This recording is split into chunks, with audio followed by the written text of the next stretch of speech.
Hello, welcome back to the channel. Today, we're diving into how to manage multiple workspaces in ClickUp. Let's get started.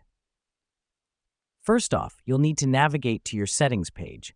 This is where you can create, delete, or switch between different workspaces. The reason we do this is to ensure that each of your projects or teams has its own dedicated space, which helps keep everything organized and separated. Now that we've navigated to the settings page, click on the Workspaces tab.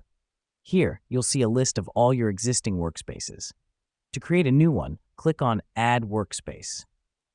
This helps us because it allows us to expand our organizational structure without cluttering up existing workspaces. After clicking Add Workspace, you'll need to give your new workspace a name. Try to choose something descriptive and easy to remember. This is important as it helps you and your team identify the workspace easily when switching between them.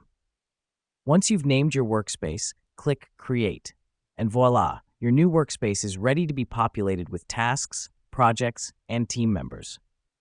Now let's say you want to delete a workspace. Simply click on the Delete Workspace button next to the workspace you wish to remove. Remember, deleting a workspace is permanent, so be sure you won't need it in the future. The reason we manage multiple workspaces is to keep our tasks and projects neatly organized. It gives us the flexibility to work on different projects simultaneously without mixing up tasks or team members.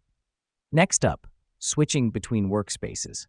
Just click on the workspace's name in the top left corner, and a drop-down menu will appear with all your workspaces.